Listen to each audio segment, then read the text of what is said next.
Ciro, vamos começar, a gente recebeu aqui. Deixa eu cumprimentar todo mundo, boa tarde aí, espero que o carnaval tenha sido tranquilo, pelo menos para quem pôde. Aqui no Ceará, 170 pessoas inocentes, por regra, morreram em função do surto fascista apoiado por este canalha que assumiu a presidência do Brasil. Infelizmente, com as famílias que puderam brincar em paz, ou que puderam refletir, ou que não gostam do carnaval, e usar esse feriado para repousar um pouco, para retomar o ano. E nós amanhecemos essa quarta-feira muito preocupados com os desdobramentos. Primeiro, dessa crise que está assinada para acontecer em mais de 15 estados brasileiros, que é a milicianização, ou seja, a transformação das polícias militares, ou parte importante delas, em milícias a serviço do nazifascismo representado pelo Bolsonaro e sua família de canalhas, porque os filhos são aqueles que ele covardemente bota para vir, como aconteceu no Ceará, apoiar milícia, apoiar genocidas, apoiar, enfim, como eu posso demonstrar. E essa declaração do Bolsonaro, ontem ainda, não é, nas suas redes sociais, mentindo para a população em cima de uma justa queixa que o nosso povo tem, com algumas deformações graves que há nos poderes do Brasil, no judiciário, no legislativo, e eu sou daqueles que não vou dourar a pílula. Há defeitos graves no judiciário brasileiro, gravíssimos, defeitos esses que eu nunca deixei de denunciar a vida inteira. Há gravíssimos defeitos no parlamento brasileiro, defeitos esses que eu e o Cid, quando, por exemplo, apontou o dedo no nariz do Eduardo Cunha, denunciando que ele era um achacador e líder de uma quadrilha de achacadores, não é? Nós temos demonstrado coerência nessa linha de raciocínio. Mas o Bolsonaro não está atacando as instituições por causa desses defeitos. O Bolsonaro está mentindo para a população brasileira e está atacando as instituições democráticas, porque ele é um camarada que simplesmente não sabe o que fazer com o gravíssimo problema que ele herdou do Brasil e que, equivocado, está transformando essa crise que ele recebeu numa verdadeira ameaça à integridade nacional brasileira. Portanto, por conta desses dois fatos, né, a escalada da violência nazifascista das milícias, que chegaram a dar 2 tiros no peito do meu irmão, senador Cid Gomes, e por essa declaração que procurei citar a população brasileira contra as instituições democráticas que, de alguma forma, com todos os seus defeitos, volto a dizer, ainda são o refúgio por onde as liberdades públicas podem e devem e serão defendidas. Atenção, senhor Jair Messias Bolsonaro, canalha mor. As instituições brasileiras serão defendidas. Nem todo mundo tem compromisso com o lulopetismo corrompido. Eu sou limpo, eu tenho vida limpa, eu tenho coerência e vou te enfrentar, presidente canalha e a sua família de canalhas e aqueles que, traindo a nação brasileira e o seu juramento, vão atacar ou tentar atacar a Constituição brasileira. Desculpa a veemência, mas eu acho que há horas em que a gente tem que mostrar a cara do jeito que ela é. E essa é a minha cara. Quais são as perguntas, Lu? Ciro, boa tarde. A gente recebeu aqui uma série de perguntas. Eu vou começar com qual deve ser o papel do Congresso e do Supremo nesse momento? Os dois têm que fazer 2 coisas. Primeiro, dar exemplo. Como eu disse no começo dessa minha fala, o povo brasileiro tem muita desconfiança das nossas instituições. E é em cima disso que o canalismo do senhor Jair Bolsonaro trilha. Os 2 maiores defeitos do Congresso brasileiro são, o descompromisso com a causa do povo pobre.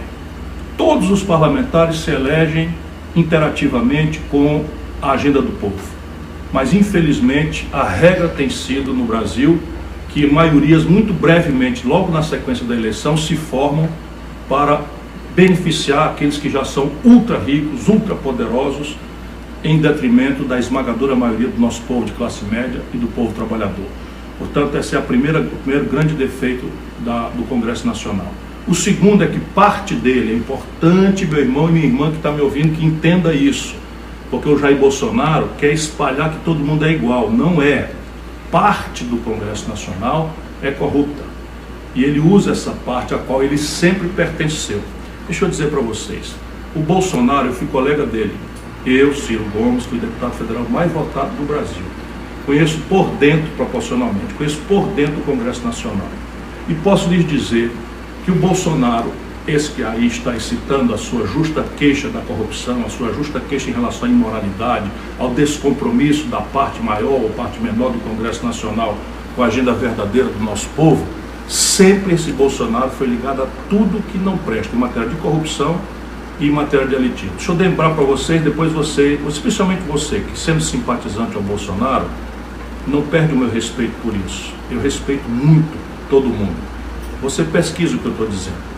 O Bolsonaro votou contra o Plano Real. Se dependesse do Bolsonaro, o Brasil ainda tinha uma inflação que chegou até 84% por mês. O Bolsonaro votou pelos constrangimentos orçamentários que ele agora denuncia, ou seja, a escalada do Congresso para controlar o orçamento, tirando a margem discricionária ou arbitrária do Executivo de distribuir dinheiro para cá ou para lá. O Bolsonaro a vida inteira votou a favor disso, a vida inteira. O Bolsonaro votou pelo congelamento dos gastos com saúde, educação, segurança pública e investimento pelos próximos 20 anos. No Brasil nascem 2 milhões de bebês por ano. Só a atenção materno-infantil, que precisa se expandir para dar alguma dignidade às mães que vão dar à luz aos seus filhos e filhas, às suas crianças, já explica a aberração de você congelar por 20 anos os gastos, mas deixou livre os gastos com juro para banco. Porque se fosse para economizar, para controlar despesas, por que o dinheiro para a maternidade das nossas mães pobres tem que ser congelado, da educação, que é o único caminho por onde você vai tomar os jovens, adolescentes da mão do narcotráfico?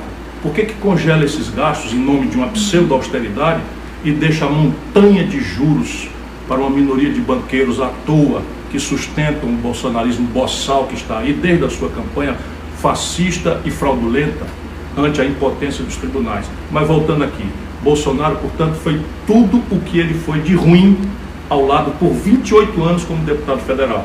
Mas o Bolsonaro que faz o discurso da moralidade, Bolsonaro é um corrupto.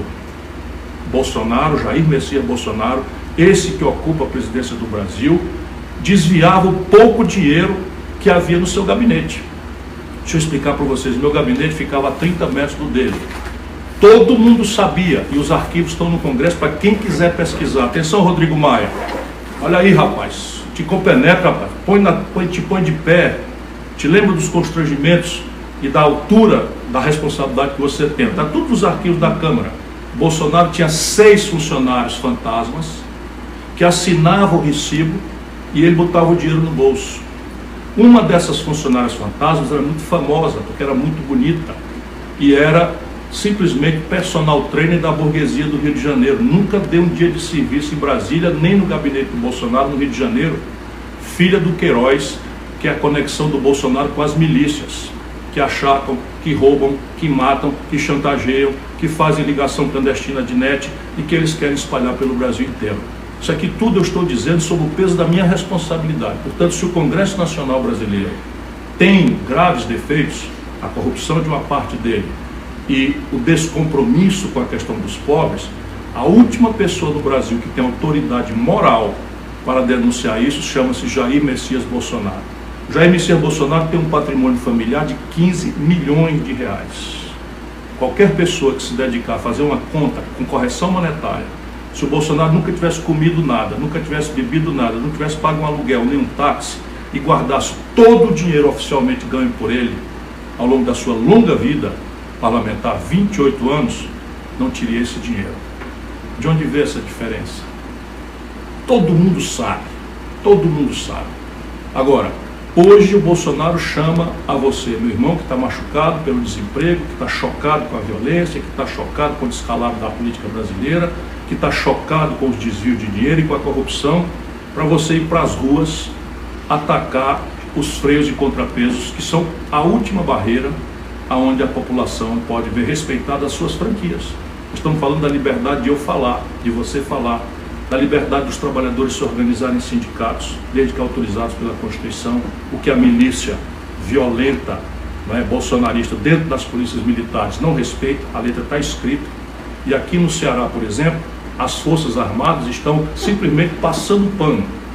E esse é um outro assunto que eu quero abordar nessa live. O papel das Forças Armadas brasileiras. Já não é hora mais da gente fazer de conta que não está vendo a divisão, a grave omissão de um setor e a tentativa de manipulação do justo respeito que todos nós temos que ter pelas nossas Forças Armadas por um projeto político estreito e miúdo. Portanto, o Supremo Tribunal Federal também tem gravíssimos defeitos. Eu nunca deixei de fazer essas críticas, mas o Supremo Tribunal Federal é o último, na sequência do Congresso, é o último bastião onde alguém violentado nos seus direitos pode reclamar. Se nós desmoralizarmos essas instituições, se nós deixarmos que o povo perca definitivamente a confiança nelas e acreditarmos que uma sargentada vai resolver o problema, nós mergulharemos o Brasil na sua crise final.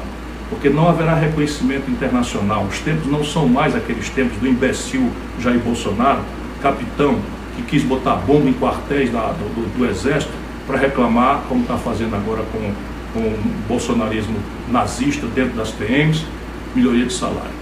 Portanto, se está certo a gente criticar o Congresso, está certo a gente criticar o Supremo, não é o Bolsonaro que tem moral para isso, e nós outros sabemos que ao criticar, nós não queremos fechar essas instituições, nós queremos vê-las compenetradas pelo exemplo da sua grave tarefa, do seu grave dever, nesse momento de transe que a nação brasileira está passando.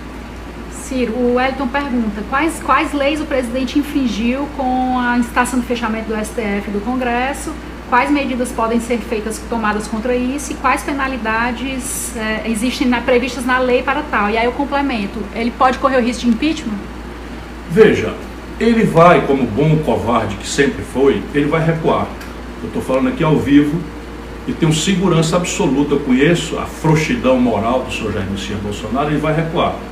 Vai tentar dizer que não disse, vai tentar dizer que apenas replicou, etc, etc, porque ele é um frouxo, é um covarde, mas ele está testando qual é o limite de resiliência, qual é o limite de confrontação, qual é o limite de resistência moral, cívica, que a sociedade brasileira e as suas instituições, frágeis como estão, debilitadas como estão, contraditórias como estão, desrespeitadas amplamente por parte grave da opinião brasileira, por defeitos que são graves, e eu não me somo àqueles que querem alisar dizendo que eles são uma maravilha. Não são, mas eles são, volto a dizer, garantidos pela ordem constitucional e o último refúgio onde as franquias e as liberdades e a própria soberania nacional brasileira e o respeito internacional do nosso país podem se ver guardados.